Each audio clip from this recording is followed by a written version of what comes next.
Birhen Maria. Kasi sa pag-akit ng Inang Birhen Maria, tayo ay nababasahan Kaya ng mo ba? salita ng Diyos, yung gospel, katulad yan.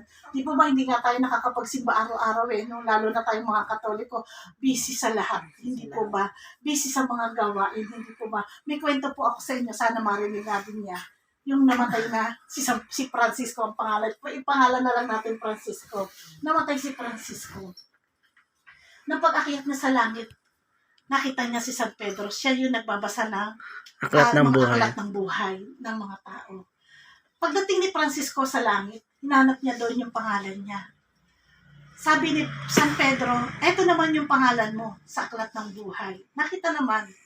Ngunit meron pang isang aklat tayo doon sa langit. Yun yung aklat ng buhay na walang hanggan. Paghanap po doon ni San Pedro, mula umpisa, number 1, hanggang sa katapusan, hindi niya nakita yung pangalan ni Francisco.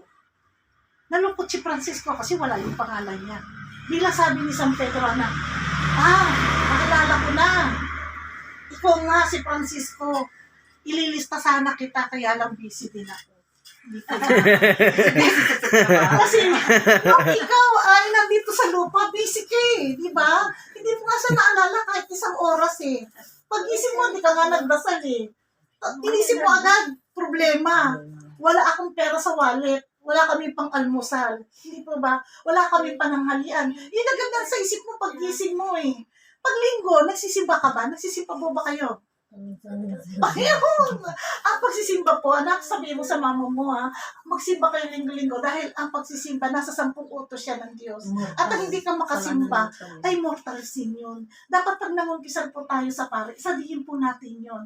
Pag sinabi ng Father, sige, simulan mo na sa ngalan ng Ama, ng Anak at ng Espiritu Santo. At sabihin mo, Father, una po sa lahat ang aking kasalanan, hindi po ako pala simbahin ting araw ng linggo. Nagsisimba lang po ako minsan-minsan para mapatawad tayo ng Diyos. Kasi yun ay mahalagang-mahalaga yun. Dahil ang 10 utos ng Diyos ay ibinili niya kay Moises.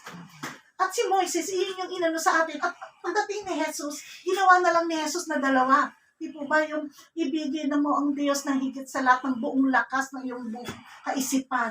At ibigin mo ang iyong kapwa ng tulad ng sa sarili. Kasi andoon na yung mga sumunod Yung sa ibigin mo ang Diyos, nandun yung pagsamba. Yung sa ibigin mo ang iyong kapwa, hindi ka na mangangalo niya. Kasi mahal mo yung kapwa mo Di ba? Andoon hindi ka magnanakaw kasi mahal mo yung kapwa mo tulad mo. Kaya yun ang ginawa ni Lord Jesus. Di ba ang galing? Andoon na sa 2 utos.